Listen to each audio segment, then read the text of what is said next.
నమస్కారం. ముందుగా వనితా టీవీ ప్రేక్షకులందరికీ క్రోధినామ సంవత్సర ఉగాది శుభాకాంక్షలతో రాశి ఫలం ప్రత్యేక కార్యక్రమానికి స్వాగతం.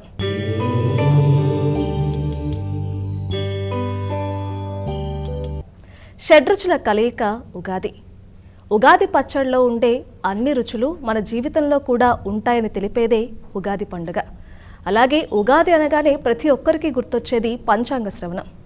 ఉగాది పండుగ రోజు పంచాంగ శ్రవణం చేయడం వలన చాలా మంచి ఫలితాలు లభిస్తాయంటారు.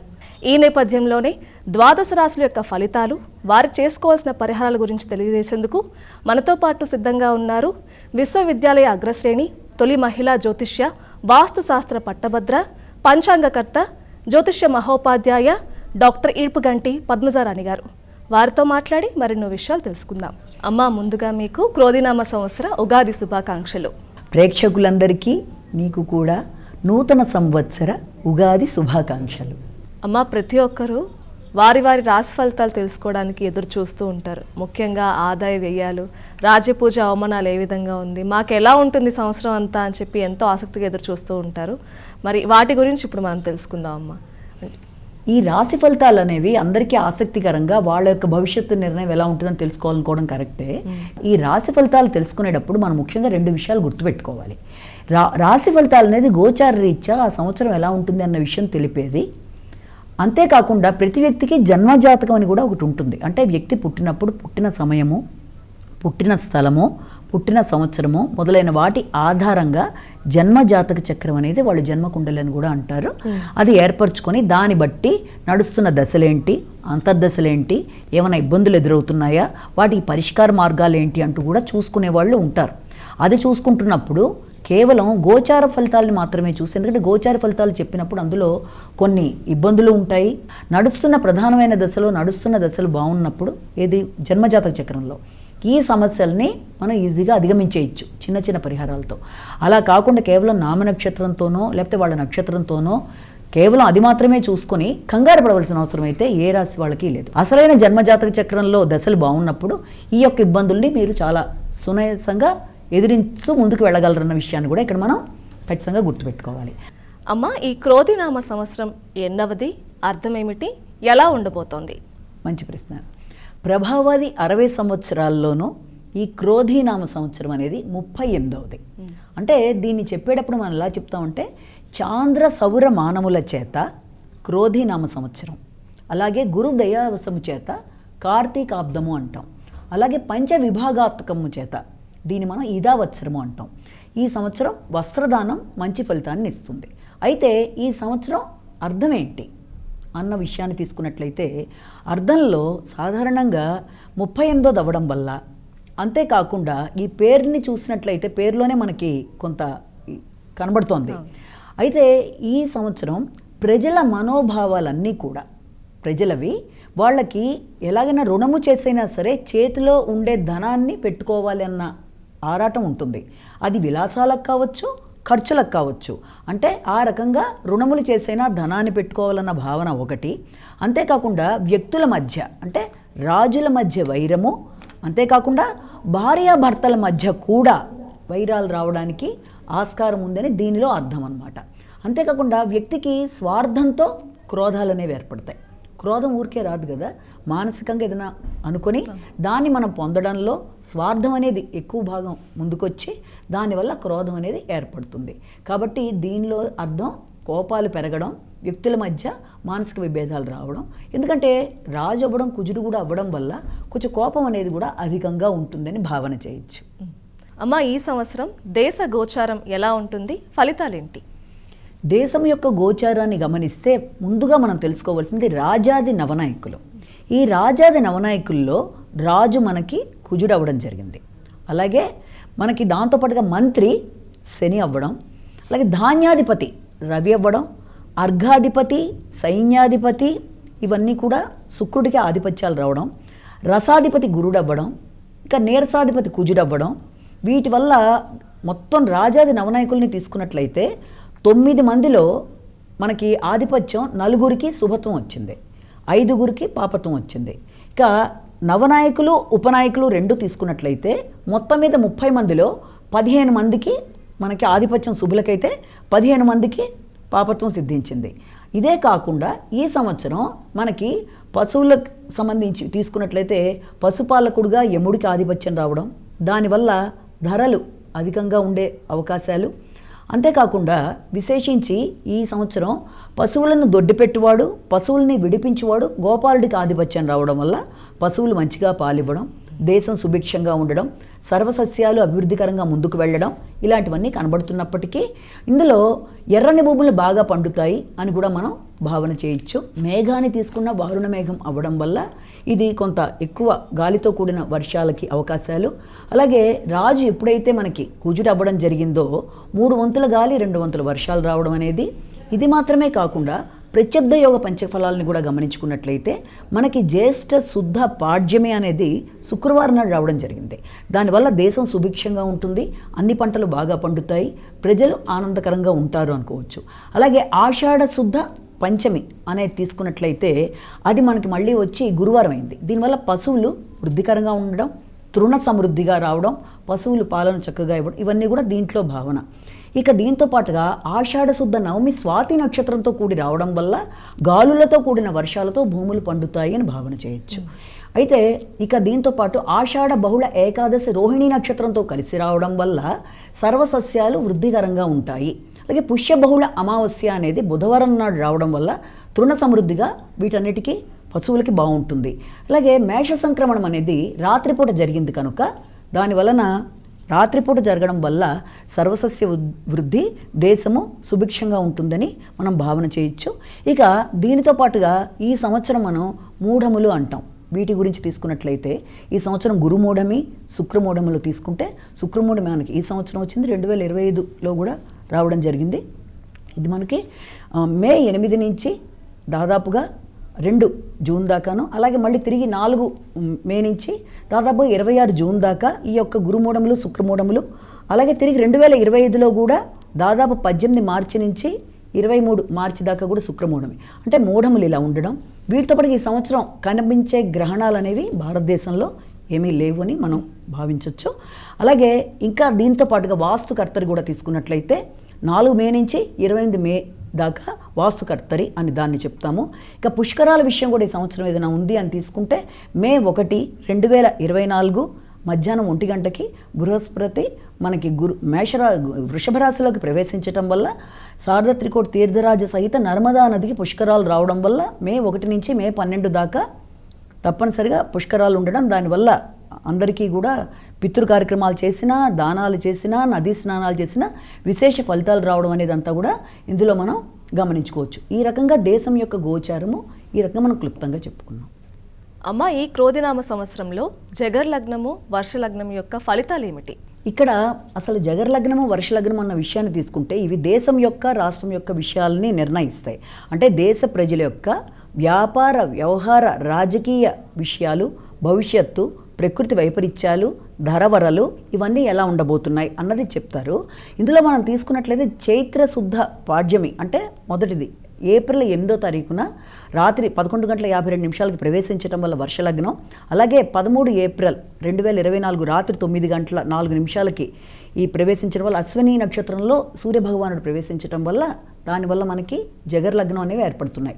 వీటి యొక్క ఫలితాంశాలని చూసుకున్నట్లయితే ఈ వర్షలగ్నం యొక్క ప్రభావం వల్ల ఎప్పుడైతే ఆ లగ్నం దశమ స్థానంలో కేతు స్థితి వల్ల పాలకులపై ప్రజలలో వ్యతిరేకత, అలాగే స్వపక్షంలో అసంతృప్తులు, అధికార పక్షం ప్రతిపక్షంలో కూడా రెండు కూడా మామూలుగా బలహీనంగానే నడవడం లాంటివి అనేది ఒక భావన చేస్తాము. అలాగే ఇంకా ఆర్థిక సంక్షోభం అనేది అధికంగా ఉంటుంది, అప్పుల బాధ అనేది కొంచెం ఎక్కువగా ఉంటుంది. కారణం కూడా ఏంటంటే ఈ సంవత్సరం రాజు కుజుడు అవ్వడం వల్ల అప్పులకు సంబంధించి ఇది ఎక్కువగా ఉంటుంది. ముఖ్యంగా మనకి ఆర్బీఐ వాళ్ళు రాష్ట్ర ప్రభుత్వాలకు సంబంధించి వేలం వేసేవన్నీ కూడా మంగళవారం నాడు చేస్తూ ఉంటారు. మంగళవారం నాడు వేయడం కన్నా కూడా దానివల్ల అప్పుల భారం ఇంకా పెరగడమే తప్ప తగ్గడం అనేది కష్టం. అందుకని అందులో ఏదైనా కొంచెం మార్పులు వచ్చి అది సోమవారం నాడు అప్పులు చేయడము, మంగళవారం నాడు అప్పులు తీర్చే పద్ధతి కనుక ఉంటే వీలైనంత వరకు అప్పుల దాంట్లోంచి బయటపడే అవకాశాలు ఉంటాయన్నది ఒకటి మనం అనుకోవచ్చు.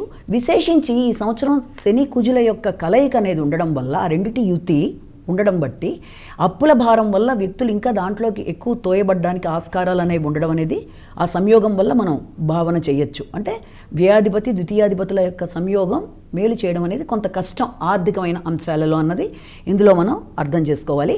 అంతేకాకుండా ప్రజా సంక్షేమానికి సంబంధించి ఎక్కువ ధనాన్ని ఖర్చు చేసినా, ప్రజాధనం కొంతవరకు వెనక్కి వచ్చినా అది ఎక్కువ సాగడం అనేది కొంత కష్టంగానే ఉంటుంది. ముఖ్యంగా వాహనాలకి సంబంధించిన విషయం తీసుకున్నట్లయితే సౌర వాహనాలకి ప్రాధాన్యత పెరుగుతుంది. ఆ సౌర వాహనాలతో పాటు మామూలు వాహనాలకు సంబంధించిన విషయంలో కొంత ప్రమాదాలకి ఆస్కారం, అంటే ప్రమాదాల స్థాయి పెరిగే అవకాశాలు అనేవి మనం భావించవచ్చు. ఇక విద్యార్థులకు సంబంధించిన విషయాలు తీసుకున్నట్లయితే వీళ్ళకి విద్యాపరంగా అనుకోవచ్చు, మామూలుగా అనుకోవచ్చు, వ్యక్తిగతంగా ఒత్తిడి అనేది అధికంగా అవ్వడం వల్ల మానసికంగాను తర్వాత శారీరకంగాను అనారోగ్యాలు అనేవి పెరిగే అవకాశాలు కూడా మనం భావించవచ్చు. అంతేకాకుండా ఈ రాహుకేతువుల వల్ల ఈ యొక్క భూములకి సంబంధించిన విషయాల్లో కొంత ఆశలు, దురాక్రమణలకి ఆస్కారం ఉందని కూడా మనం గమనించుకోవాలి. అంతేకాకుండా ప్రేమ వ్యవహారాలకు సంబంధించిన విషయాల్లో కూడా కొంత అవాంఛనీయమైన సంఘటనలకి అవకాశం ఉన్న రీత్యా వీలైనంత వరకు ఈ విషయాల్లో జాగ్రత్తలు తీసుకుంటూ ముందుకు వెళ్ళవలసిన ఆవశ్యకత ఉంది. ఇక ఇది మాత్రమే కాకుండా మంత్రివర్గంలో ఎక్కువ శాతం మంచివారే ఉన్నప్పటికీ కొందరి యొక్క స్వార్థం వల్ల అది అప్రదిష్టలకి అవకాశాలు అనేవి కూడా అవకాశం ఉంది. ఇంతేకాకుండా ఇంకా రవాణా సౌకర్యాలకు సంబంధించి కొత్త రకమైన ఇబ్బందులకి, కొత్త సమస్యలకి అవకాశం. ఇక స్టాక్ మార్కెట్ విషయం తీసుకున్నట్లయితే స్టాక్ మార్కెట్ జూన్ నుంచి ఆగస్టు దాకా కొంత ఒడిదుడుకులకు లోనవుతూ వెళ్ళినప్పటికీ మొత్తం మీద సంవత్సరం అంతా కూడా లాభప్రదంగా ముందుకు సాగే అవకాశాలు అనేవి దీంట్లో మనం గమనించుకోవచ్చు. ఇక బంగారం, వెండి వీటి విషయంలో బంగారం రేటు పెరుగుతుంది, వెండి ఒడిదుడుకులకు లోనవుతుంది. అలాగే వ్యాపారానికి సంబంధించి వ్యాపార రంగం క్రమాభివృద్ధి, అంటే నెమ్మదిగా అభివృద్ధి సాధిస్తూ ముందుకు వెళ్ళే అవకాశాలు. అలాగే వ్యవసాయ రంగానికి సంబంధించిన విషయంలో ప్రభుత్వ ప్రోత్సాహాలు తప్పనిసరిగా ఉంటాయి. అయితే ప్రకృతి వైపరీత్యాల వల్ల రైతులకి కొంత ఇబ్బందులు అనేవి ఎదుర్కోవడం అనేది జరుగుతుంది. విదేశీ సంబంధ వ్యవహారాల విషయంలో వ్యక్తులకి తప్పనిసరిగా విదేశీ సంబంధ వ్యవహారాల్లో గౌరవప్రదంగా సాగుతాయి అవి. ఇక విద్యారంగానికి సంబంధించి కొన్ని ఒడిదుడుకులు ఉండడం, అలాగే సర్వాదాయం కన్నా సర్వ వ్యయం అధికంగా ఉండడం బట్టి ఆ వ్యయం కూడా సద్వినియోగపడే విధంగా ప్రజల శ్రేయస్సు కోసం ముందుకు సాగే విధంగా ముందుకు వెళ్ళడం అనేది. ఇక సాఫ్ట్వేర్ రంగానికి సంబంధించి కొన్ని ఒడిదుడుకులు ఉండడం అనేది మనం గమనించవచ్చు. క్రీడారంగం మంచి స్థాయిలో గుర్తింపు పొందుతుంది.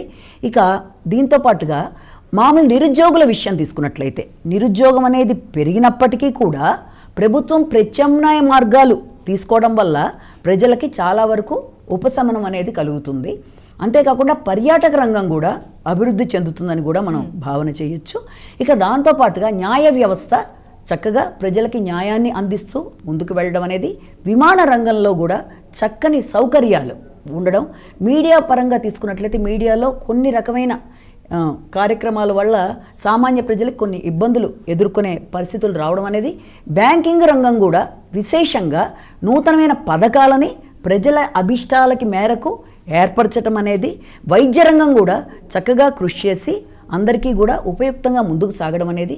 అంతేకాకుండా ఈ సంవత్సరం విశేషించి సాంక్రమిక అనారోగ్యాలకి ఆస్కారం ఉన్న రీత్యా ప్రతివారు తమని తాము రక్షించుకునే విధంగా ఆలోచన చేస్తూ ముందుకు వెళ్ళినట్లయితే, అంటే రోగనిరోధక శక్తిని పెంచుకోవాల్సిన ఆవశ్యకత ఖచ్చితంగా ఉంది. అంటే రోగనిరోధక శక్తిని పెంచుకోవాలి. అలాగే జల వివాదాలు సద్దుమణుగవ్వడం అనేది, దాంతోపాటుగా ఆయుర్వేదం అభివృద్ధి చెందడం అనేది, ఇక దీంతోపాటుగా ఈ వ్యవసాయ ఉత్పత్తులు మధ్యమంగా ఉండడం, ఇవన్నీ మనం ఈ యొక్క వర్ష లగ్నంలో తెలుసుకుంటాం. ఇక జగర లగ్నాన్ని కూడా మనం దృష్టిలో పెట్టుకున్నట్లయితే దాని పరంగా కేంద్ర ప్రభుత్వం యొక్క సహకారంతో రాష్ట్ర ప్రభుత్వం అనేది ఆదాయాలు అభివృద్ధి చేసుకుంటూ ముందుకు వెళ్ళే ఆస్కారం అనేది మనం గమనించవచ్చు. అంతేకాకుండా వ్యాపార రంగంలో కొన్ని రకాలైన స్వార్థాదుల వల్ల కూడా ప్రజలకి ఇబ్బందులు కలుగుతూ ఇబ్బందులు పడడం అనేది, అలాగే నాయకుల యొక్క సానుకూల వైఖరి, ఆ దృక్పథం ప్రజలకు మేలు చేసే విధంగా ఉండడం వల్ల ప్రజలకి మేలు కలిగే విధంగా వాళ్ళకి బాగుండడం అనేది, అలాగే కొన్ని చోట్ల అంతర్గత కలహాల వల్ల ఘర్షణ చోటు చేసుకోవడం అనేది, అలాగే దాంతోపాటుగా మానసిక సమస్యలు అనేవి అధికంగా ఉండడం, రహదారులు అభివృద్ధి చెందడం, అలాగే ఈ యొక్క రోడ్లు వాటికి సంబంధించిన రహదారులు మాత్రమే కాకుండా దురాక్రమణలకి వాటికి అంటే ల్యాండ్స్కి సంబంధించిన వ్యవహారాలు, భూములకి సంబంధించిన వ్యవహారాల్లో కొన్ని రకాలైన దురాక్రమణలకి ఆస్కారాలు ఉండడం అనేది, అలాగే విద్యారంగంలో నూతన ఆవిష్కరణలు అనేవి చాలా చక్కగా ఉండడం అనేది, అంతేకాకుండా ఉగ్రవాద తీవ్రవాద సమస్యలు అధికంగా ఉన్నప్పటికీ కూడా దాన్ని ప్రభుత్వం నియంత్రించగలుగుతూ ముందుకి తీసుకెళ్ళడం. అయితే ఇంకా దీంతోపాటు జల వివాదాలు లాంటివి ఏమన్నా ఉన్నా కూడా సద్దుమణగడం అనేది, అయితే ఆధ్యాత్మిక రంగం చక్కగా వృద్ధి పొందడం, పెద్దలు తమ యొక్క ప్రసంగాలతోనూ మొదలైన వాటితో ప్రజలలో ఆధ్యాత్మిక భావనలని విస్తరిస్తూ ముందుకు తీసుకువెళ్ళడం అనేది, అలాగే పొరుగు దేశాలతో కానీ ఎవరితోనైనా మంచి సాంఘిక సంబంధాలు గౌరవప్రదంగా ముందుకు సాగుతూ వెళ్ళడం అనేది, ఇక దాంతోపాటుగా ధర్మ అధర్మ విచక్షణ అనేది ప్రజలలో ఏర్పడడం అనేది, అంటే ఇది ఆధ్యాత్మిక భావనలు ప్రకంపనలతో ధర్మాధర్మ విచక్షణ జ్ఞానాన్ని పెంచుకుంటూ ముందుకు వెళ్ళడం, వైజ్ఞానిక రంగం విశేషంగా తన యొక్క సేవలతో నూతన ఆవిష్కరణలతో ప్రజలకి ఉపయోగకరంగా ఉండడం అనేది, వైద్య రంగం తన శక్తికి మించి ప్రజలకు మేలు చేస్తూ ముందుకు వెళ్ళడం, క్రీడారంగం అంతర్జాతీయ స్థాయిలో ప్రజలకు చక్కటి గుర్తింపు గౌరవం వచ్చేట్టుగా క్రీడారంగంలో వ్యక్తులు తమ ఉనికిని చాటించుకోవడం అనేది, అలాగే రైల్వే రంగం కూడా సౌకర్యాలు పెంచుతూ ప్రజలకు ఉపయోగపడడం. ఈ రకంగా మనం అనేక విషయాలు జగర్ లగ్నం ద్వారా తెలుసుకుంటాం. తెలుసుకున్న తర్వాత ఎక్కువ దుర్జనుల కృషి అధికం చేస్తారు, సజ్జనులు అంటే మంచి వ్యక్తుల కృషి తక్కువ చేయడం వల్ల వీళ్ళు తొందరగా విజయాన్ని సాధించలేకపోయే అవకాశాలు ఉన్నాయి. కాబట్టి వీళ్ళు కూడా కృషిని పెంచుకోవాల్సిన బాధ్యత అయితే ఖచ్చితంగా ఉంది. సర్వాదాయం కన్నా సర్వవ్యయం అధికంగా ఉంది కాబట్టి అది మంచి పనులకే ఉపయుక్తంగా ఉంటుంది అనుకోవచ్చు. అలాగే కేంద్రంతో మన రాష్ట్రాలు సహకరిస్తూ, ఎందుకంటే దాంట్లో మనం రెండూ చూసినట్లయితే జగర్ లగ్నం వర్ష లగ్నం యొక్క అధిపతులు రెండూ మిత్రులు కావడం వల్ల కేంద్రానికి రాష్ట్రాలు సహకరిస్తూ ముందుకు వెళ్ళవలసిన ఆవశ్యకత అయితే తప్పకుండా ఉంది. ఈ రకంగా జగర్ లగ్నం వర్ష లగ్నం యొక్క వివరాలని మనం ఇప్పుడు తెలుసుకుందాం. అమ్మ, ఈ క్రోధి రాజాది నవనాయకులు ఇచ్చే ఫలితాలు ఏంటి? ఈ క్రోధి నామ సంవత్సరంలో రాజాది నవనాయకులు అంటే ఇందాక మనం మాట్లాడుకున్నాం, 9 మంది నవనాయకులుని కలిపి నవనాయకులు అనే అంటాం. 9 మంది ఉంటారు అందులో ఇందాక మనం విశేషంగా 4 శుభులు ఉన్నారు, 5 మనకి పాపత్వం వచ్చింది అనుకున్నాం. ఇందులో ముఖ్యంగా మొదటిది రాజు మనకి ఎప్పుడైతే ఈ కుజుడు అవ్వడం జరిగిందో, ఇక్కడ మొదటి పాయింట్ అప్పుల యొక్క విషయంలో మనం జాగ్రత్తలు తీసుకోవాలి. వ్యక్తులకి కొంత కోపం పెరగడం అనేది రెండోది. ఇక దీంతో పాటుగా జంతు ప్రేమ కూడా పెరుగుతుంది, ఎర్రని భూములు బాగా పండుతాయి, అలాగే శౌర్యం పౌరుషం పెరుగుతూ ఉంటుంది వ్యక్తులకి అన్నది రాజు కుజుడికి రావడం వల్ల మనం చెప్పచ్చు. ఇక మంత్రి శని అవ్వడం వల్ల సమస్యలు ఏర్పడతాయి. సమస్య ఏర్పడ్డ స్థాయి కన్నా దాని యొక్క సొల్యూషన్ రావడంలో కొన్ని ఇబ్బందులు అనేవి, అంటే తొందరగా రాదు, చాలా లేటుగా ఆలస్యంగా యొక్క సమస్యకి పరిష్కార మార్గాలు ఏర్పడడం అనేది మనం భావన చేయొచ్చు.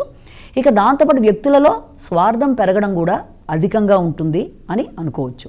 ఇక ధాన్యాధిపతి రవికి రావడం వల్ల నూతనమైన ధాన్యాలు, కొత్త రకమైన ధాన్యాలు వెలుగులోకి రావడం, అవి చాలా చక్కగా ఉత్పత్తి అవ్వడం అనేది కూడా మనం తెలుసుకుంటాం. సైన్యాధిపత్యం శుక్రుడికి వచ్చింది. శుక్రుడికి ఎప్పుడైతే సైన్యాధిపత్యం రావడం జరిగిందో ప్రభుత్వాలు సైనికులకి సౌకర్యాలని పెంచుతారు దానివల్ల. ఇక అర్ఘాధిపత్యం కూడా శుక్రుడికే లభించింది. దానివల్ల వస్తువుల ధరలు పెరిగినప్పటికీ కూడా వాటిని ఆకర్షణీయంగా తీర్చిదిద్ది వాటి యొక్క ధరలని ఇబ్బంది కలగనట్టుగా భావన వ్యక్తులలో వచ్చేట్టుగా వ్యాపారస్తులు చక్కగా చేయగలిగిన ఇది కనబడుతుంది. ఇక దాంతోపాటుగా సస్యాధిపత్యం కూడా మనకి ఈ యొక్క కుజుడికి రావడం జరిగింది కాబట్టి పంటలు అవి పండడంలో ఎర్రని భూములు బాగా పండుతాయని మనం భావించవచ్చు. ఇక రసాధిపత్యం గురుడికి వచ్చింది. రసవస్తువులు అంటే పండ్లు, ఫలాలు, రసవస్తువులు ఏదైనా సరే చక్కగా బాగుంటాయి, మంచిగా అభివృద్ధికరంగా ఉంటాయి, పంటలు కూడా బాగుంటాయి. అలాగే నీరసాధిపత్యం మళ్ళీ మనకి కుజుడికి రావడం జరిగింది. నీరస వస్తువులు అంటే ఏమేమి తీసుకుంటాం, అందులో జవ్వాది, ఎర్రని వస్తువులను కూడా, జవ్వాది కానీ, ఎర్ర చందనం కానీ, అలాగే పగడాలు కానీ, ఇవన్నీ కూడా వస్తాయి అందులోకి. ఈ వస్తువులు వీటి యొక్క ధరలు అవి బాగా పండుతాయి, ఎర్రని భూములు బాగా పండుతూ కూడా వీటి యొక్క ధరలు అధికంగా ఉంటాయని కూడా మనం భావించవచ్చు. కాబట్టి ఈ రకంగా ఈ రాజాది నవనాయకులకి వచ్చిన ఈ ఆధిపత్యాల వల్ల వాటికి ఈ రకమైన విశేషాలు ఏర్పడతాయి.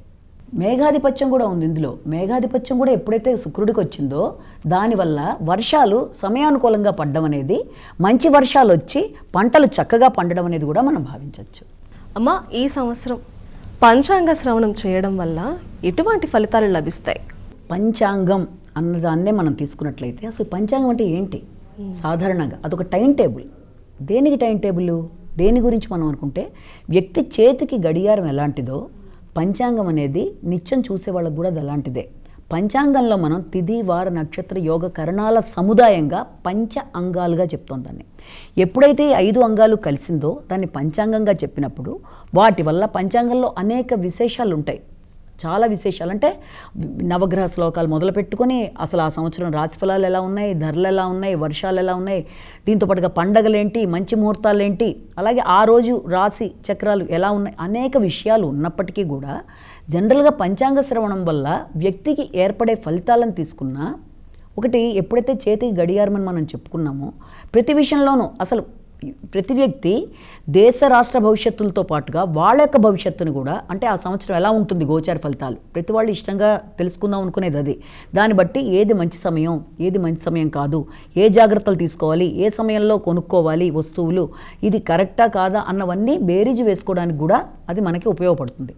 అంతేకాకుండా పంచాంగ శ్రవణం వల్ల వ్యక్తికి కలిగే ప్రయోజనాలను కూడా మనం తీసుకున్నట్లయితే, పంచాంగ వలన దుస్వప్న దోష పరిహారం, అంటే చెడు కళలు గనక వ్యక్తికి వస్తే వాటి నుంచి నిర్మూలనలాగా, అలాగే గోదాన ఫలితం, అలాగే భూదాన ఫలితం, అంతేకాకుండా సువర్ణదానం, అలాగే అనేక రకాలైన దాన ఫలితాలు రావడం అనేది, సంతానం అభివృద్ధికరంగా ఉండడం అనేది, ఆయుర్వృద్ధి అవ్వడం అనేది, అలాగే దాంట్లో మనం ఇందాక అనుకున్నట్టుగా తిథి, వార, నక్షత్ర, యోగ, కరణాలు అనుకున్నాం.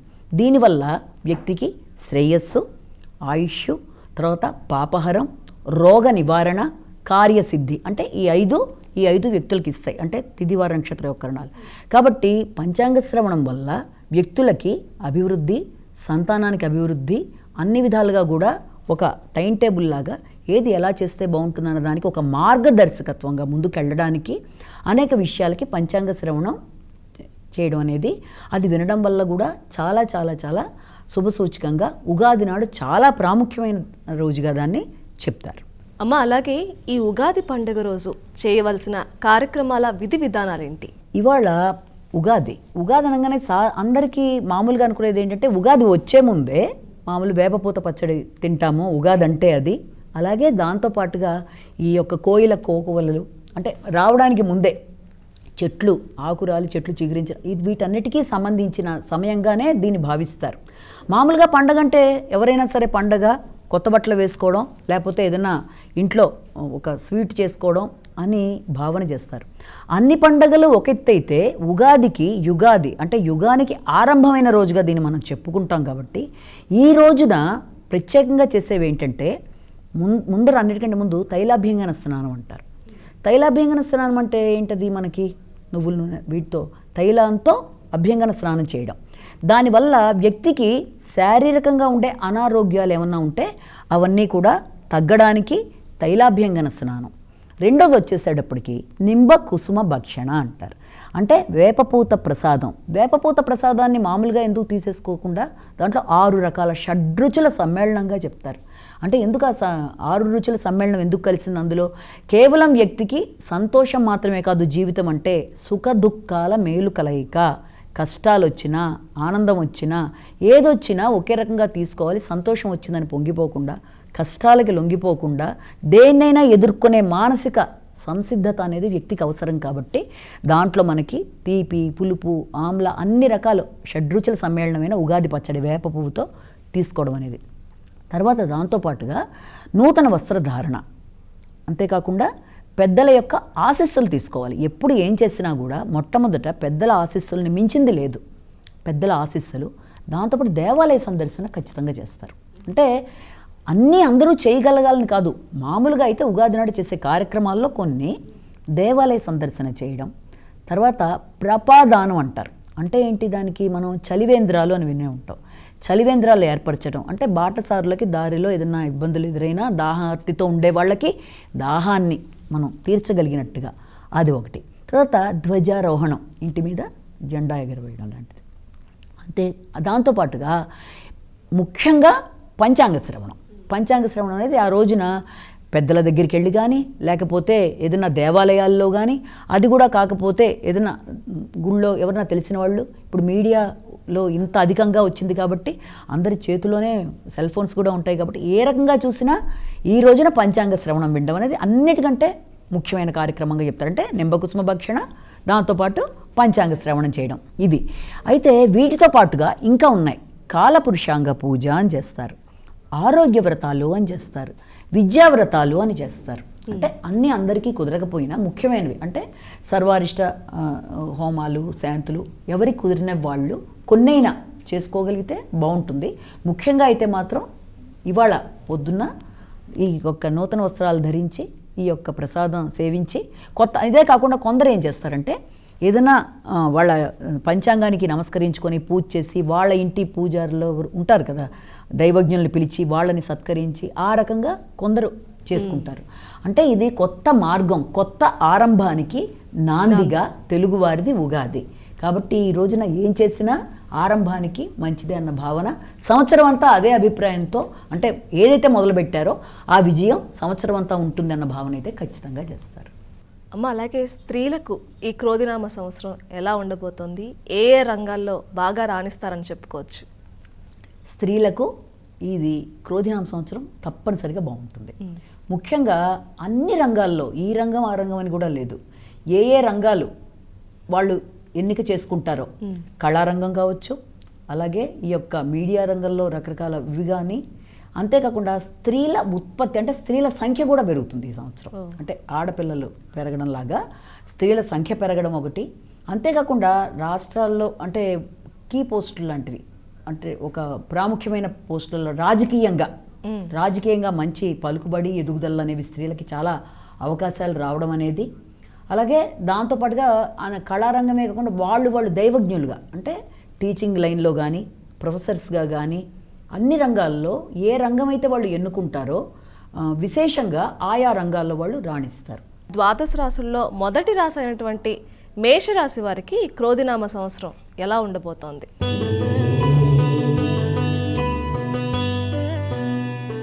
మేషరాశి వాళ్ళ ఫలితాలు తీసుకున్నట్లయితే మేషరాశి వాళ్ళకి ఈ సంవత్సరం ఆదాయం 8, వ్యయం 14, అలాగే రాజపూజ్యం 4, అవమానం 3. ఈ సంవత్సరం వీళ్ళకి గురుని వల్ల సంవత్సరం ప్రారంభం నుంచి దాదాపుగా వృషభ రాశిలో గురుడు వెళ్ళేదాకా ఆ సమయంలో వీళ్ళకి వ్యక్తిగత శ్రమ, గౌరవం మొదలైనవి అధికంగా ఉంటాయి. దాంతోపాటుగా వీళ్ళకి ఆలోచనలు బాగుంటాయి, సంతాన అభివృద్ధి పరంగా ముందుకు వెళుతూ ఉంటారు. సామాజిక సంబంధాల విషయంలో అసంతృప్తులు లేకుండా మిశ్రమ ఫలితాలతో ముందుకు వెళ్ళే అవకాశం అయితే ఆ సమయం దాకా ఉంది. అలాగే పెద్దల ఆశీస్సులనే ఉంటాయి. కానీ గురుడు వృషభ రాశిలోకి ప్రవేశించినప్పుడు ద్వితీయ స్థానంలో శత్రుక్షేత్రంలో ఈ యొక్క గురుడు ప్రవేశించటం బట్టి యథార్థవాది, బంధు విరోధి అన్న చందాన కొన్ని సత్యాలు పలకటం వల్ల ఇతరులతో వైరుధ్యాలకి ఆస్కారం అనేది ఉంది. ఆ విషయాన్ని గమనించి జాగ్రత్తలు తీసుకోవాలి. అలాగే దాంతోపాటుగా వీళ్ళకి ఏంటంటే శత్రువులతో కొంత సమస్యలు అనేవి అధికంగా వచ్చే అవకాశాలు ఉన్నాయి. ఇక దాంతోపాటుగా వృత్తికి సంబంధించిన విషయాలలో, వృత్తికి సంబంధించిన స్థానాన్ని గురుడు శత్రుక్షేత్రంలో ఉండి చూడటం వల్ల వీళ్ళకి వృత్తిలో వీళ్ళు వీలైనంత వరకు స్వార్థానికి లోబడి కార్యక్రమాలు చేయకుండా ఉన్నట్లయితే, స్వార్థరహితంగా వీళ్ళు ముందుకు వెళ్ళినట్లయితే గౌరవాన్ని పెంపొందించుకోగలరు అన్న విషయాన్ని జ్ఞాపకం పెట్టుకోవాలి. ఇక రాహుకేతువుల విషయం తీసుకున్నట్లయితే రాహు వల్ల వీళ్ళకి మీనరాశిలోనే ఉండడం, వ్యయ స్థానంలోనే ఉండడం వల్ల దూర ప్రయాణాలకి అవకాశాలు ఒకటి, అలాగే ఆరోగ్యం మీద శ్రద్ధ తీసుకోవాల్సిన ఆస్కారం ఒకటి, అనవసర వ్యయాలకి దూరంగా ఉండవలసిన అవకాశం ఒకటి, ఇలాంటి వాటన్నిటికీ. అలాగే వీళ్ళకి విజయం అనేది ఎక్కువ శ్రమతో కూడిన విజయాన్ని వీళ్ళు సాధిస్తారు. ఈ మేషరాశి వారు పాటించాల్సిన పరిహారాలు ఏమిటి? శనికి సంబంధించిన దోషాలని అధిగమించడానికి మనం పెరుగుదానం, సంతాన వర్గానికి సంబంధించిన విషయాల్లో, అలాగే వీళ్ళు విశేషించి సూర్యుడికి సంబంధించి ఆదిత్య హృదయాన్ని వినడం, దానివల్ల ఆర్థికంగా, ఆరోగ్యపరంగా విజయ అవకాశాలు అనేవి వీళ్ళకుంటాయి. కాబట్టి వీళ్ళంతవరకు ఆదిత్య హృదయాన్ని వినడానికి కూడా వీళ్ళు ప్రయత్నం చేసినట్లయితే మంచి ఫలితాలు ఉంటాయి మేషరాశి వాళ్ళకి. చక్కగా వాళ్ళు ముందుకు వెళ్ళొచ్చు. అమ్మ, వృషభ రాశి వారికి ఈ క్రోధినామ సంవత్సరంలో ఆదాయ వ్యయాలు, రాజ్యపూజ అవమానాలు ఏ విధంగా ఉన్నాయి?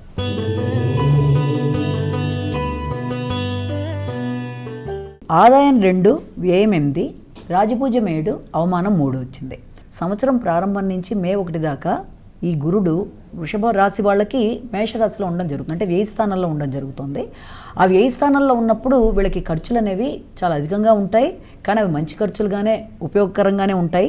అలాగే రావాల్సిన లాభాలు ఏదన్నా ఉన్నా వస్తాయి, వాటిని సక్రమంగా ఉపయోగించుకోవడానికి మంచిగా ప్రణాళికను ఉపయోగించుకుంటూ ముందుకెడితే బాగుంటుంది. ఇక దానితో పాటుగా వీళ్ళకంటే సాంఘిక సంబంధాలు, సామాజిక సంబంధాలు మంచిగా బలపడతాయి. దానివల్ల వీళ్ళకి పేరు ప్రఖ్యాతలు, గౌరవాలు లభిస్తాయి. అలా లభించిన వాటిని కేవలం వారి కొరకు మాత్రమే వాళ్ళు దాన్ని ఉపయోగించుకోకుండా వారికి ముఖ్యులకు కూడా దాన్ని ఉపయోగించినట్లయితే అవి చాలా కాలం చక్కగా ముందుకు సాగుతాయి. కేవలం వీళ్ళ ఆలోచనలతో వీళ్ళకి మాత్రమే దాన్ని ఉపయోగించుకోవాలి అని చూడడం వల్ల దానివల్ల పెద్ద సత్ఫలితాలు అనేవి వీళ్ళకి లభించడం కష్టం అని కూడా మనం జ్ఞాపకం పెట్టుకోవాలి.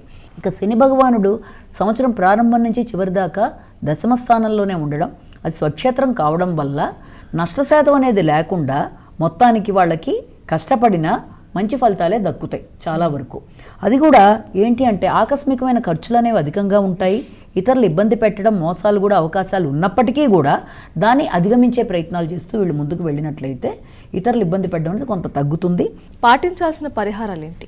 విష్ణు సహస్రనామాన్ని వీళ్ళు వినాలి.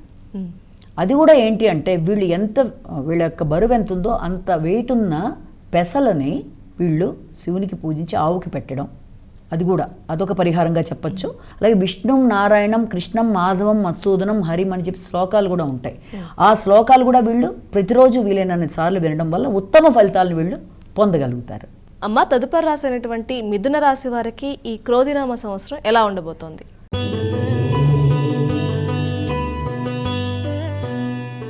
మిథున రాశి వారికి ఈ సంవత్సరం ఆదాయం 5, వ్యయం 5, రాజపూజ్యం 3, అవమానం 6. ఆదాయ వ్యయాలు సమానంగానే ఉన్నాయి, కానీ రాజపూజ్యం కంటే అవమానం అధికంగా ఉంది కాబట్టి దాన్ని అధిగమించడానికి, మన పుణ్యాన్ని పెంచుకోవడానికి ఇతరులలో దైవాన్ని దర్శించుకుంటూ మనం ముందుకెళ్ళి ఆ పుణ్యాన్ని పెంచుకోవడం ఒకటి చేయాలి. ఎప్పుడైతే గురుడి యొక్క సంచారం వల్ల సంవత్సరం ప్రారంభంలో వీళ్ళకి రావాల్సిన లాభాలు కొంచెం ఘర్షణ మీద వస్తాయి. అలాగే ఆ ఘర్షణ మీద వచ్చినప్పుడు వీళ్ళకి మనశ్శాంతి అనేది, ప్రశాంతి అనేది కొంత ఉంటుంది. సంతాన విషయంలో కొంత అనుకున్న స్థాయిలో ఉన్నారా లేదా అనే ఎక్కువ చింతన అనేది అధికంగా ఉంటుంది. సామాజిక సంబంధాలు బాగుంటాయి సంవత్సరం ప్రారంభం నుంచి. కానీ గురుడు వృషభ రాశిలోకి ప్రవేశించినప్పుడు అది శత్రుక్షేత్రం కాబట్టి మిథున రాశి వాళ్ళకి వ్యయాలు అధికంగా ఉంటాయి. అది వ్యయ స్థానంలోకి రావడం బట్టి శత్రుక్షేత్రంలో. అలాగే గృహ, వాహన, తర్వాత విద్యా సంబంధ అంశాలలో సుఖరాహిత్యానికి అవకాశం ఉంది కాబట్టి ఆ విషయం కొంత జ్ఞాపకం పెట్టుకొని, అలాగే శత్రువుల మీద వీళ్ళు ఆధిపత్యం చేయగలరు, విజయాలు సాధించగలరు. ఆరోగ్య విషయంలో మాత్రం ఖర్చులు అనేవి ఎక్కువగా ఉంటాయి. ఆకస్మికమైన ఖర్చులు, ఆరోగ్యపరమైన ఖర్చులు ఉంటాయి కాబట్టి గురుడికి సంబంధించిన దోష పరిహారాలని మాత్రం వీళ్ళు ఖచ్చితంగా పాటించాలి. అందులో ముఖ్యమైన పరిహారంగా కూడా ఏం చెప్తా ఉంటే శ్రీదత్త శరణమ్మ అనే శ్లోకాన్ని పఠించడం అనేది, అలాగే గురుడికి సంబంధించిన పరిహారాలన్నీ కూడా చేసుకుంటూ ముందుకెడితే ఈ యొక్క ఆరోగ్య విషయంలో, ఖర్చుల విషయంలో కొంత అదుపులో ఉంటాయన్నది కూడా మనం భావన చేయొచ్చు. ఇక శని భగవానుడు సంవత్సరం ప్రారంభం నుంచి చివరి దాకా కూడా స్వక్షేత్రమైన కుంభంలో నవమస్థానంలో ఉండడం వీళ్ళకి కొంత బాగుంటుంది. దానివల్ల ఆరోగ్యం ఇంతకు ముందు కన్నా మెరుగుపడుతుంది. అలాగే పుణ్య కార్యక్రమాలు ముందుకు సాగుతాయి. తండ్రి యొక్క ఆరోగ్యం కూడా అనుకూలతే వీళ్ళకి లభిస్తుంది. మిథున రాశి వారు ఎటువంటి పరిహారాలు పాటించాలి? లక్ష్మీ అష్టోత్తర శతనామావళి ఉంటుంది కదా, అది ప్రతిరోజు 3 సార్లు, ముఖ్యంగా శుక్రవారం నాడు 108 సార్లు కనుక విన్నట్లయితే ఉత్తమ ఫలితాలనే ఏర్పడతాయి. అంటే ఈ గురుడికి సంబంధించినవి ఇప్పుడు మనం చెప్పుకున్నవి చేస్తూ ఇవి మాత్రమే కాకుండా ఈ శ్లోకాలు ఇవి కూడా విన్నట్లయితే వీళ్ళకి అనుకూలంగానే ఉండి ఉత్తమ ఫలితాలు పొందుతూ ముందుకు వెళ్ళగలుగుతారు. అమ్మ, కర్కాటక రాశి వారికి ఈ క్రోధినామ సంవత్సరంలో ఆదాయ వ్యయాలు, రాజపూజ అవమానాలు ఏ విధంగా ఉన్నాయి?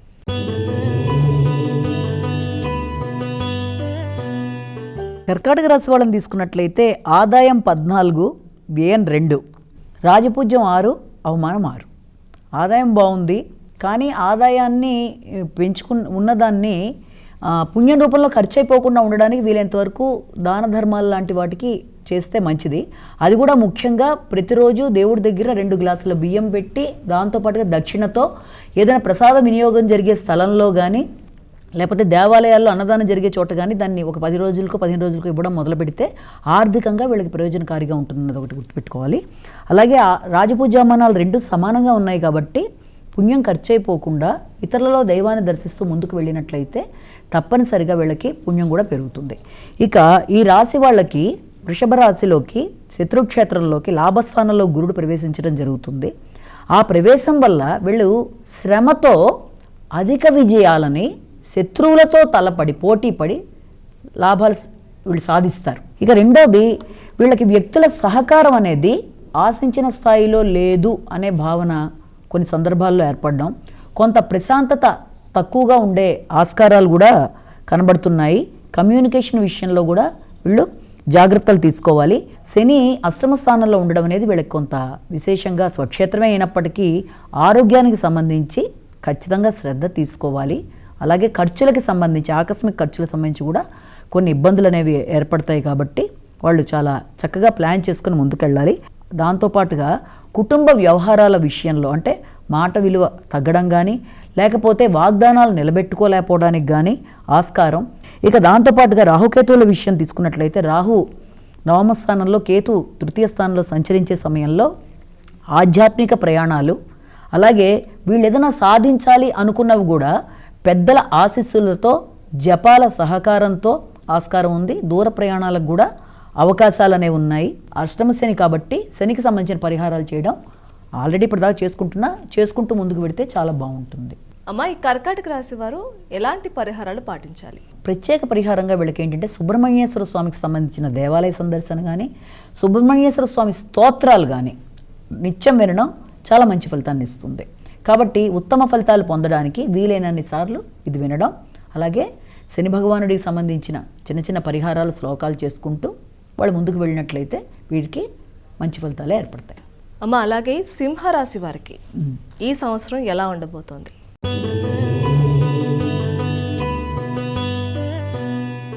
సింహరాశి వారికి సంవత్సరం ఆదాయం 2, వ్యయం 14, రాజపూజ్యం 2, అవమానం 2. ఆదాయం కంటే వ్యయం అధికంగా ఉంది కాబట్టి అది అనవసర వ్యయాల్లోకి వెళ్లకుండా వీలైనంతవరకు దాన్ని ఏదైనా గృహాలు కానీ స్థలాలు కానీ కొనడానికి ప్రయత్నాలు చేసి అక్కడ కూడా మోసపోకుండా ఉండడానికి చింతామణి గృహంతస్థ శ్రీమన్నగర నాయక అనేది గృహం కొనుక్కోవాలి అనుకునే వాళ్ళు, స్థలం కొనుక్కోవాలనుకున్న వాళ్ళు వరహాయ ధరణి నిర్ధారకాయ త్రివిక్రమాయ మహా అనే శ్లోకాన్ని పఠించి చేసుకున్నట్లయితే ఏ రకమైన మోసాలకి అనవసర వ్యయాలకి గురి కాకుండా అవి ఏర్పడడానికి అవకాశాలు అనేవి ఉన్నాయి. అలాగే ఈ యొక్క రాజపూజామానాలు సమానంగా ఉన్నాయి కాబట్టి వీలైనంతవరకు ఇతరులలో దేవుణ్ణి దర్శించుకుంటూ పుణ్యాన్ని పెంచుకుంటూ ముందుకు వెళ్ళినట్లయితే తప్పనిసరిగా అక్కడ కూడా వీళ్ళకి పుణ్యబలం పెరుగుతుంది. దేనికన్నా కావాల్సింది పుణ్యబలమే కాబట్టి. ఇక దీంతోపాటు శని భగవానుడు సంవత్సరం ప్రారంభం నుంచి సంవత్సరాంతం వరకు సప్తమ స్థానంలో స్వక్షేత్రంలో ఉండడం బట్టి సామాజిక సంబంధాలు అనుబంధాలు బాగుంటాయి. వైవాహిక జీవన సౌఖ్యం కూడా వీళ్ళకి అనుకూలంగానే ఉంటుంది. అయినప్పటికీ కూడా తండ్రికి సంబంధించిన విషయంలో ఆరోగ్య విషయంలో జాగ్రత్తలు తీసుకోవాలి. అసంతృప్తిని అధిగమించేట్టుగా ఉండాలి. ముఖ్యంగా విద్యార్థుల విషయం తీసుకున్నట్లయితే వాళ్ళు ఏకాగ్రతను పెంచుకోవాలి. విద్యా సంబంధమైన విషయాల్లో ఆటంకాలు లేకుండా వీలైనంతవరకు హనుమాన్ చాలీసా లాంటిది కూడా వాళ్ళు పఠించినట్లయితే మంచి ఫలితాలు ఉంటాయని భావన చేయొచ్చు. అమ్మ, ఈ సింహరాశి వారు ఈ క్రోధినామ సంవత్సరంలో పాటించాల్సిన పరిహారాలు ఏమిటి?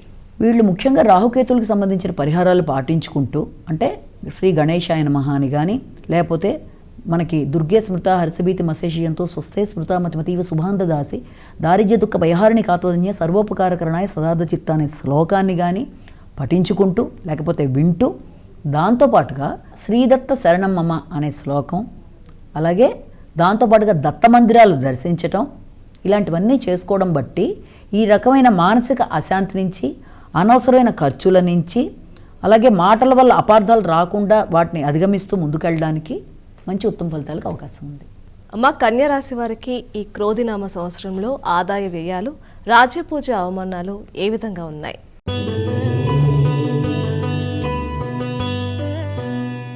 కన్యా రాశి వాళ్ళకి ఈ సంవత్సరం ఆదాయం 5, వ్యయం 5, రాజపూజ్యం 5, అవమానం 2.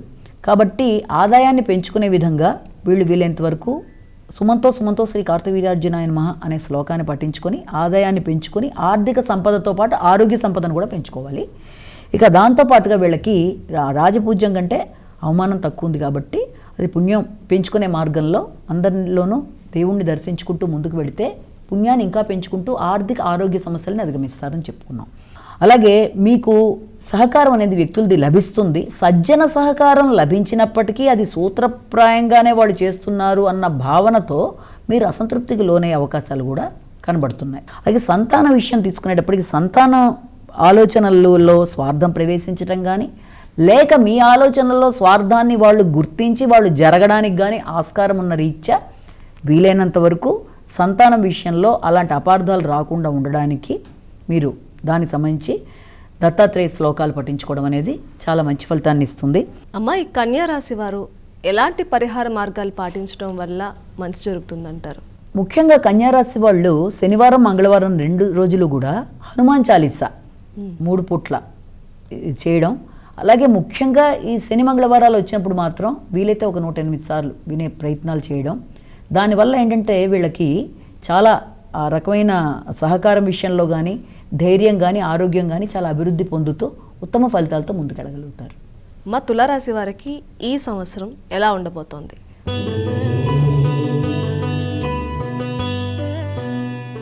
తులారాశి వాళ్ళకి ఆదాయం 2, వ్యయం 8, రాజపూజ్యం 1, అవమానం 5. ఇక్కడ ఆదాయం కన్నా వ్యయం అధికంగా ఉంది, రాజపూజ్యం కంటే అవమానం అధికంగా ఉంది కాబట్టి తప్పనిసరిగా వీళ్ళు పుణ్యాన్ని అయితే పెంచుకోవాల్సిన ఆస్కారం ఉంది. ఈ సంవత్సరం ఈ రాశి వాళ్ళకి శత్రువుల మీద వీళ్ళు విజృంభించడం వల్ల కానీ, లేకపోతే వీళ్ళు ఇతరుల సహకారం కోరుకున్నప్పుడు వాళ్ళు ఆశించిన స్థాయిలో ఇవ్వలేదు అన్న భావన వల్ల కానీ వీళ్ళకి కొన్ని రకాలైన సమస్యలు ఎదుర్కొనే ఆస్కారం అనేది ఉంది. ఎప్పుడైతే గురుడు వృషభ రాశిలో ప్రవేశిస్తాడో ఆ రకమైన వాటికి వీళ్ళు వీలైనంత వరకు చర్చల ద్వారా, అంటే శత్రువులని మిత్రుల ద్వారా జయించడానికి చర్చల ద్వారా వీళ్ళు ముందుకెళ్ళినట్లయితే మంచి ఫలితాలు అనేవి ఏర్పడతాయి. అలాగే దాంతోపాటుగా విద్యార్థులు కూడా విద్యకు సంబంధించిన విషయాల్లో ఎక్కువ ఏకాగ్రతతో ముందుకు వెళ్ళవలసిన ఆస్కారం వీళ్ళకి కూడా కనబడుతుంది. అంతేకాకుండా శని వల్ల వీళ్ళ సంతానం అభివృద్ధి పరంగా ముందుకెడుతుంది, వీళ్ళ ఆలోచనలు ఫలిస్తాయి, మంచిగా ఇతరులకు కూడా వీళ్ళు సలహాలు ఇవ్వగలిగినట్టుగా వీళ్ళకి ఆలోచనలు వికసించి ముందుకు వెళ్తారు. ఉపాసనా బలం మీద కూడా ధ్యానాన్ని నిలపగలుగుతారు. ఇక రాహుకేతువుల విషయం తీసుకున్నట్లయితే షష్ఠ వ్యయ స్థానాల్లో రాహుకేతువులు ఉండడం బట్టి వీళ్ళకి విజయాలు అనేవి సొంతం అవుతాయి, శత్రువుల మీద విజయాన్ని సాధిస్తారు. అమ్మ, మరి ఈ రాశి వారు ఎలాంటి పరిహారాలు పాటించాలి? వీళ్ళకి ముఖ్యంగా విష్ణు సహస్రనామాలు రోజు 3 పూట్ల వింటే చాలా మంచి ఫలితం, వీళ్ళకి ఉత్తమమైన ఫలితం. విష్ణు సహస్రనామాలు వినడం అనేది ముఖ్యంగా ఈ బుధవారం నాడు వినడం అనేది కూడా వీళ్ళకి ఇంకా చాలా మంచి ఫలితాలు ఏర్పడతాయి. కాబట్టి విష్ణు సహస్రనామ శ్లోకాలు వింటూ ఉత్తమ ఫలితాలు పొందుతూ ముందుకెళ్ళచ్చు. మా వృశ్చిక రాశి వారికి ఈ క్రోధినామ సంవత్సరం ఎలా ఉండనుంది?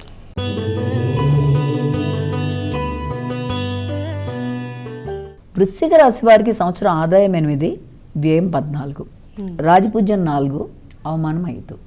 సో వీళ్ళకి ఆదాయం కన్నా వ్యయం అధికంగా ఉంది, రాజపూజ్యం కంటే అవమానం అధికంగా ఉంది. కాబట్టి వీలైనంత వరకు వీళ్ళ శ్రమ, తర్వాత దాంతోపాటుగా కాలము, తర్వాత ధనము ఏది వీళ్ళకి ఇది కాకుండా జాగ్రత్త పడడానికి సుమంతో శ్రీ కార్తవీర్యార్జునయం అనే శ్లోకాన్ని పఠిస్తూ పనులు చేసుకోవడం ఒకటి చేయాలి. అలాగే దాంతోపాటుగా ఆర్థికంగా ఇబ్బందులు రాకుండా ఉండడానికి వీలైనంత వరకు దాన్ని మంచి సక్రమంగా అనవసరమైన వ్యయాలు కాకుండా ఉండడానికి దాన్ని మంచి ప్రణాళికాబద్ధంగా ఏదన్నా స్థిరాస్తుల వైపు మళ్లించుకోవడానికి చేసే ప్రయత్నాలు చేయడం మంచిది. ముఖ్యంగా వీళ్ళకి అర్ధాష్టమ శని అనేది నడుస్తుంది. వృశ్చిక రాశి వాళ్ళకి చతుర్థ స్థానంలో శని ఉండడం, అది స్వక్షేత్రమే కావడం వల్ల అంత పెద్దగా వీళ్ళకి విశేషించి ఇబ్బందులు అనేవి ఉండవు. సమస్యలు అయితే గృహ, వాహన, వీటి విద్య, ఆహార మొదలైన సంబంధించిన విషయాల్లో ఇబ్బందులు ఉన్నప్పటికీ అవి పెద్ద స్థాయిలో వీళ్ళని ఇబ్బంది పెట్టవు, స్వక్షేత్రంలో శని ఉండడం బట్టి. అయినప్పటికీ కూడా వాటికి సంబంధించి జాగ్రత్తలు తీసుకుంటూ ముందుకు వెళ్ళాలి. ముఖ్యంగా ఆరోగ్యానికి సంబంధించిన శ్రద్ధ వీళ్ళకి అవసరం. వ్యాయామ ప్రాణాయామాల విషయం కానీ, అలాగే పనులలో బద్ధకం లేకుండా వీలైనంత వరకు శనికి సంబంధించిన జపాలు కానీ, లేకపోతే సొంతంగా చేసుకోగలిగి ఏదైనా శ్లోకాలు వినడం కానీ, సుందరకాండ కానీ, ఏదన్నా మొత్తానికి ఇప్పటిదాకా చేస్తున్నవి ఏమైనా ఉన్నా వాటిని కంటిన్యూ చేసుకుంటూ ముందుకు పెడితే ఆ రకమైన సమస్యల నుంచి అధిగమించడానికి ఆస్కారం ఉంది. అమ్మ, ఈ వృశ్చిక రాశి వారు ఎలాంటి పరిహారాలు పాటిస్తే మంచిది? శ్రీదత్త శరణమ్మ అనే శ్లోకంతో పాటుగా నెల నెల అనఘావ్రతం అని వస్తుంది. అనఘావ్రతం అనేది వీళ్ళకి మంచి ఫలితాన్ని ఇస్తుంది. దత్త శ్లోకాలు, అది కూడా ఉదయం 5 to 6 లేకపోతే సాయంత్రం 6 to 7 మధ్య, ఆ సమయంలో వీళ్ళు గనక విశేషంగా ఈ శ్రీదత్త శరణమ్మ చేసినట్లయితే వీళ్ళకి చాలా అనుకూలంగా ఉత్తమమైన ఫలితాలకి ఆస్కారాలు అనేవి ఉంటాయి. మా ధనుస్సు రాశి వారికి ఈ క్రోధినామ సంవత్సరంలో ఆదాయ వ్యయాలు, రాజపూజ అవమానాలు ఏ విధంగా ఉన్నాయి?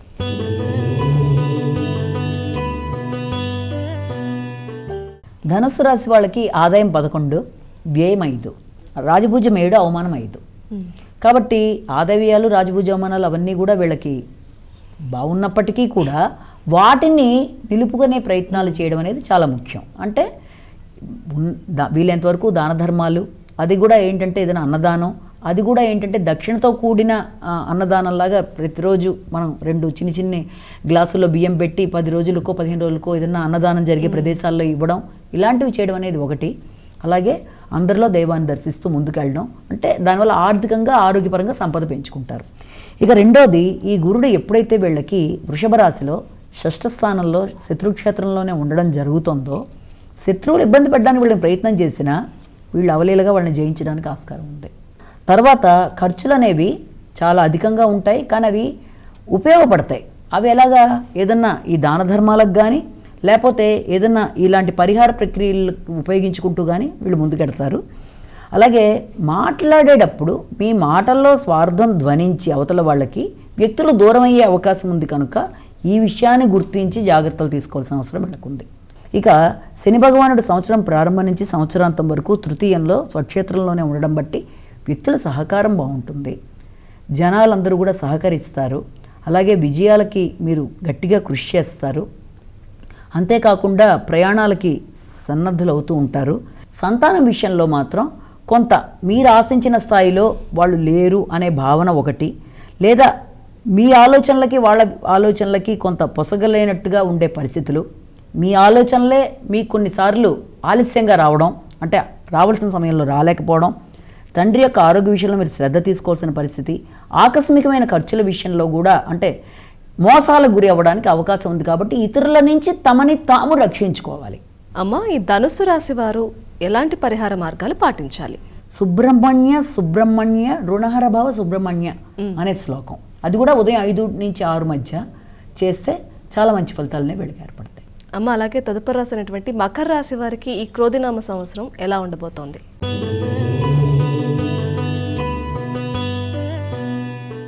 మకర రాశి వాళ్ళకి ఈ సంవత్సరం ఆదాయం 14, వ్యయం 14, రాజపూజ్యం 3, అవమానం 1. వీళ్ళకి గురుడు వృషభ రాశిలో శత్రుక్షేత్రంలో 5వ స్థానంలో ఉండడం జరుగుతుంది. కాబట్టి ముఖ్యంగా వీళ్ళకి ఆలోచనలు బాగున్నప్పటికీ, సంతానం అభివృద్ధికరంగా ముందుకు వెడుతున్నప్పటికీ కొన్నిసార్లు వాళ్ళతో వైరుధ్యాలు రావడం, అంటే వీళ్ళ ఆలోచనలు వాళ్ళ ఆలోచనల మధ్య కొంత వ్యతిరేకత లాంటి భావనలు వీళ్ళకి ఏర్పడడం అనేది ఒకటి ముఖ్యంగా మనం గమనించాలి. అంతేకాకుండా వచ్చిన లాభాలని వచ్చినంత వరకు తీసుకుని ఆనందకరంగా ఉండడం వీళ్ళకి అన్ని విధాలా మంచిది. లాభాలు ఏర్పడతాయి, ఆ ఏర్పడ్డ లాభాలని అంతవరకే తీసుకుని ఆనందపడాలి. అలా కాకుండా కొన్ని సందర్భాల్లో వీళ్ళు అధర్మంగా వస్తే బాగుంటుంది అన్న భావన కనుక చేసినట్లయితే, అంటే ఆ మార్గంలో కనుక సంపాదనలో కనుక ఆలోచనలు ఉన్నట్లయితే అంతకుముందు ఉన్నది కూడా వీళ్ళకి ఇబ్బంది పడే, అంటే స్వార్థానికి లోబడి అధర్మ మార్గంలో కాకుండా వీళ్ళు మంచిగా ఆలోచించి ఉన్నదాంతో సంతృప్తి పడుతూ ముందుకు వెళ్ళినట్లయితే సంపాదించింది వీళ్ళకి నిలబడుతుంది అన్నది ఒకటి మనం గుర్తుపెట్టుకోవాలి. కానీ శని ఎప్పుడైతే స్వక్షేత్రంలో 2వ స్థానంలో ఉన్నాడో మాట విలువ బాగుంటుంది, కుటుంబం బాగుంటుంది, అభివృద్ధికరంగా ఉంటుంది. అయినప్పటికీ వీళ్ళెంత తక్కువ మాట్లాడి ఎక్కువ విన్నట్లయితే అపార్థాలకు అవకాశం ఉండదు. ఇక రాహుకేతుల విషయం తీసుకున్నట్లయితే రాహువు 3యం, కేతు 9మంలో ఉండడం బట్టి తప్పనిసరిగా వీళ్ళకి విజయ అవకాశాలు ఉంటాయి. మిత్రులు సహకరిస్తారు, అనుకున్న విషయాల్లో ముందుకు పెడతారు, మంచిగా పేరు ప్రఖ్యాతలు రావడానికి కూడా అవకాశాలు అయితే కనబడుతున్నాయి. అలాగే ఏదన్నా ఒక ఆధ్యాత్మికమైన సంబంధమైన విషయాల్లో ఎక్కువ ఇష్టం చూపించడం మొదలైన వాటికి ఆస్కారాలు ఉన్నాయి. అమ్మా, ఈ మకర రాశి వారు ఎటువంటి పరిహార మార్గాలు పాటించాలి? ఈ మకర రాశి వాళ్ళు ప్రతిరోజు 3 పూట్ల కనకధార స్తవం అని వస్తుంది. అది వీళ్ళు వినడం చాలా మేలు, పఠించినా ఓకే, లేకపోతే విన్నా చాలా మంచిది. అది ఎక్కువ భాగం వీళ్ళు కనుక చేసుకున్నట్లయితే అన్ని విధాలా కూడా వీళ్ళకి మనశ్శాంతి, ఆరోగ్యం బాగుండడం, శనికి సంబంధించిన దోష పరిహారాలు లాంటివి కూడా మర్చిపోకుండా చేసుకుంటూ ముందుకెళ్ళినట్లయితే వీళ్ళకి అనుకూలంగా ఉంటుంది. అమ్మ, కుంభరాశి వారికి క్రోధినామ సంవత్సరంలో ఆదాయ వ్యయాలు, రాజపూజ అవమానాలు ఎలా ఉన్నాయి?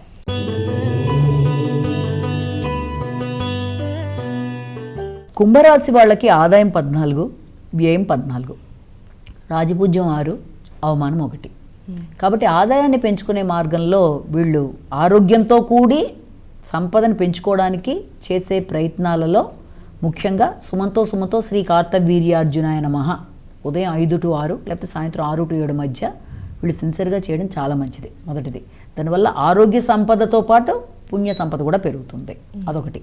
ఇక రెండోది, వీళ్ళకి ఈ సంవత్సరం గురుడు చతుర్థ స్థానంలో ఉండడం, శత్రుక్షేత్రంలో ఉండడం అనేది జరుగుతుంది. అంటే గురుడికి సంబంధించి దానివల్ల విద్య, గృహ, వాహన అలాంటి విషయాలన్నింటిలోనూ కొంత వీళ్ళకి మిశ్రమ ఫలితాలు లాంటివి కనబడుతున్నాయి. సామాన్యమైన ఫలితాలు లాంటివి ఏర్పడుతున్నాయి దానివల్ల. ఇక వృత్తి స్థానానికి సంబంధించిన విషయంలో మాత్రం వీళ్ళు స్వార్థానికి లోబడి కార్యక్రమాలు చేయకుండా ఉంటే ఇతరులతో మోసానికి గురికారు. అంటే వీళ్ళు ఏదైనా పని చేసేటప్పుడు ఆలోచించుకొని స్వార్థరహితంగా కార్యక్రమాలు నిర్వహించినట్లయితే వీళ్ళకి ఇబ్బందులు అనేవి అంటే ఇతరులు ఇబ్బంది పెట్టి ఇతరులు మోసం చేసే అవకాశాలు అనేవి తగ్గుతాయి. అలాగే శని ఎప్పుడైతే జన్మస్థానంలోనే ఉందో ఏలినాటి శని ప్రభావం అనేది వీళ్ళకు ఉంటుంది.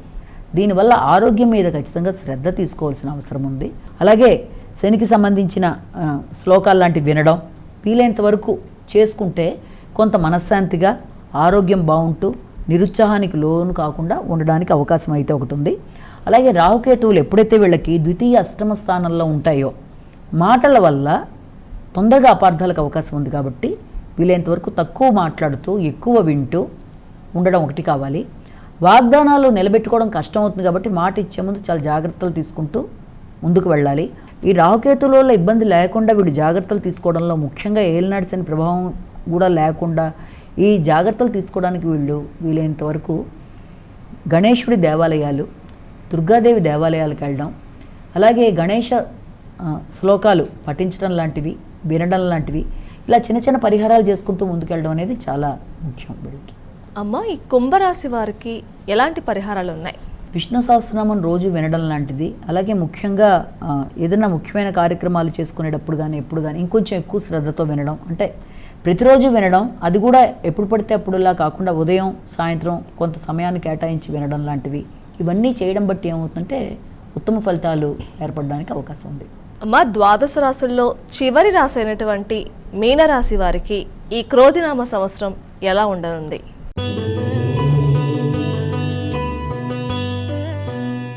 మీనరాశి వాళ్ళకి ఈ సంవత్సరం ఆదాయం 11, వ్యయం 5, రాజపూజ్యం 2, అవమానం 4. తృతీయ స్థానంలో గురుడు. ఈ రాశి వాళ్ళకి అది కూడా శత్రుక్షేత్రంలో ఉండడం బట్టి జన సహకారం అనేది కొంత తగ్గుతుంది. స్నేహ సంబంధాలు, సామాజిక అంశాలు, అలాగే కుటుంబ వ్యవహారాల్లో అంటే భాగస్వామి వ్యవహారాల్లో కూడా అపార్థాలకు అవకాశం లేకుండా జాగ్రత్తలు తీసుకుంటూ ముందుకు వెళ్ళాలి. అంటే వీళ్ళు ఆశించిన స్థాయిలో ఉండలేదు అనే భావన రాకుండా. ఇక ముఖ్యంగా తండ్రికి సంబంధించిన విషయాలు వీళ్ళకి అనుకూలంగా ఉంటాయి. తండ్రి వల్ల లాభం, తండ్రికి సంబంధించిన ధనప్రాప్తికి కూడా అవకాశాలు ఉంటాయి వీళ్ళకి. రెండోది ఏంటంటే శని ఎప్పుడైతే 12వ స్థానంలో సంచరిస్తున్నాడో ఏలినాటి శని ప్రభావం అనేది వెళుతుంది. దీనివల్ల ఆకస్మికమైన అనవసరమైన ఖర్చులు, ఇతరులతో మోసాలు గురవ్వడం, కొన్నిసార్లు ఖర్చు పెట్టవలసిన సమయంలో ఖర్చు పెట్టకపోవడం వల్ల కూడా నష్టాలు లాంటివి రావడం, పెట్టవలసిన చోట పెట్టకపోవడం వల్ల కూడా ఇబ్బందులు ఎదుర్కోవడానికి అవకాశం ఉందన్న విషయాన్ని కూడా చూసి జాగ్రత్త తీసుకోవాలి.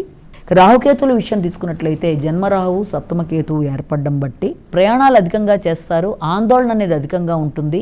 మీ మాటల్లో కానీ మీ ప్రవర్తనలో కానీ స్వార్థం మీకు సంబంధించిన విషయాల్లో అధికంగా ఉండడం, ఇతరులకు సంబంధించిన విషయాల్లో అంటే సామాజిక సంబంధాల విషయంలో కొంత వాళ్ళతో అనుబంధాలు అనేవి కొంత తగ్గుతూ వస్తాయి. కాబట్టి వీలైనంత వరకు మీ విషయాల్లో శ్రద్ధతో పాటు ఇతరుల విషయాల్లో ముఖ్యులు అనుకున్న వాళ్ళ విషయంలో కూడా శ్రద్ధ తీసుకుంటూ ముందుకెళ్ళాలి. ముఖ్యంగా వైవాహిక జీవన సౌఖ్యం, ఆరోగ్యం, ఈ 2 విషయాల్లో శ్రద్ధ తీసుకోవాలి. వీటి విషయంలో ఇబ్బందులు లేకుండా అధిగమించడానికి మీరు వినాయకుడికి సంబంధించిన దేవాలయాలు, దుర్గాదేవికి సంబంధించిన దేవాలయాలు, దుర్గా శ్లోకాలు, పూజ, అలాగే గణేశుడి పూజ, ఇవన్నీ చక్కటి ఫలితాలు ఇస్తాయి. శనితో పాటుగా శని భగవానుడికి చేసే శ్లోకాలతో పాటుగా ఇవి కూడా చేస్తూ ముందుకెళ్ళినట్లయితే ప్రశాంతత అనేది ఏర్పడడానికి ఆస్కారం ఉంది. అమ్మ, ఈ మీనరాశి వారికి పరిహారాలు ఏమైనా ఉన్నాయా? వీళ్ళు చేయవలసింది ఏంటంటే గౌరీ వల్లభ కామారే కాలకోట విశాసన అని చెప్పి శ్లోకం ఒకటి ఉంటుంది. అది పూర్తిగా చదివి దాన్ని ప్రతిరోజు కూడా ఉదయం 5 to 6, సాయంత్రం 6 to 7 మధ్య వీళ్ళు చేయడం. మృత్యుంజయ మంత్రం వినడం, లేకపోతే మృత్యుంజయ శ్లోకాలు చేయడం లాంటివి. వీటన్నిటి వల్ల ఏమవుతుందంటే మొదట పుణ్యం పెరగడం, 2 ప్రశాంతత ఏర్పడడం, ఆరోగ్యం బాగుండడం, వీటన్నిటికీ ఆస్కారం ఉంటుంది. అమ్మ, పంచాంగ శ్రవణం వల్ల నవగ్రహాలు ఉగాది నాడు ప్రజలకు ఎలాంటి ఫలితాలను ఇస్తాయి? మనం పంచాంగం తీసుకున్నట్లయితే దాంట్లో ప్రతిదీ కూడా నవగ్రహానికి సంబంధించిందే ఉంటుంది. అంటే ఒక రాశి చక్రం చూసినా, జన్మకుండలు వేసుకున్నా, ఏం చేసినా కూడా నవగ్రహాలు అనేది పంచాంగంలో ప్రాముఖ్యత అధికంగా ఉంటుంది ప్రతిరోజు. ఆ నవగ్రహాలు కూడా ఈ రోజున ఉగాది నాడు పంచాంగ శ్రవణం వల్ల సూర్యుడి వల్ల మనకి శౌర్యం అనేది ఏర్పడుతుంది, చంద్రుడి వల్ల ఇంద్ర సమానమైన వైభవం అనేది ఏర్పడుతుంది, అలాగే గురుడి వల్ల ఐశ్వర్యం, బుధుడి వల్ల బుద్ధి, శుక్రుడి వల్ల శుభం, కుజుడి వల్ల సుఖం, శని వల్ల ఆయుష్, అలాగే రాహు వల్ల బాహుబలం, కేతు వల్ల కులాధిక్యత. అంటే ఈ నవగ్రహాలు ఈ రకంగా వ్యక్తికి వాటి యొక్క ఆశీస్సుల రూపంలో ఇవ్వడం అనేది జరుగుతుంది సాధారణంగా. అందుకని ఈ రోజున పంచాంగ శ్రవణం నాడు వీటినన్నిటిని తలుచుకుంటాం అన్నమాట. అమ్మ, ఈనాటి రాశిఫలం ప్రత్యేక కార్యక్రమం ద్వారా ద్వాదశ రాశుల యొక్క అందరి ఫలితాలు చాలా చక్కగా వివరించారు. అలాగే వారు చేసుకోవాల్సినటువంటి పరిహారాల గురించి కూడా వివరించారండి. ధన్యవాదాలు. ఈ రోజున నవగ్రహాలు మీ అందరికీ ఆశీస్సులు అందించాలని, అలాగే దాంతోపాటుగా మీరు తలపెట్టిన ప్రతి కార్యక్రమంలోనూ విజయాన్ని సాధించాలని, భగవంతుడు మీకు ఐరారోగ్య ఐశ్వర్యాలు అందించాలని, క్రోధీనామ సంవత్సరంలో మీరు ఆశించిన ఫలితాలన్నీ కూడా తప్పనిసరిగా అందుకోవాలని, దానికి సంబంధించిన బుద్ధిబలం, ఆరోగ్యం, మనశ్శాంతి భగవంతుడు మీకు ప్రసాదించాలని మనస్ఫూర్తిగా కోరుకుంటూ వనితా టీవీ వారి ద్వారా మీ అందరికీ మరొక్కసారి శుభాకాంక్షలు తెలియజేస్తూ నమస్కారం. వీక్షించారు కదండి, క్రోధినామ సంవత్సరంలో మరి ద్వాదశ రాశుల యొక్క ఫలితాల గురించి, అదేవిధంగా పరిహార మార్గాల గురించి కూడా అమ్మ తెలియజేశారు. వాటన్నిటినీ మీరు పాటించి ఈ సంవత్సరంలో ఏవైనా ఒడిదొడుకులు వస్తే వాటిని తట్టుకోవాలని కోరుకుంటూ, అదేవిధంగా ఈ క్రోధినామ సంవత్సరం మీ అందరికీ మంచి చేకూర్చాలని చెప్పి ఆశిస్తూ మరొకసారి ప్రేక్షకులందరికీ కూడా క్రోధినామ సంవత్సర ఉగాది శుభాకాంక్షలు. మరో ప్రత్యేక కార్యక్రమంలో మళ్ళీ కలుసుకుందాం. అంతవరకు సెలవు. నమస్కారం.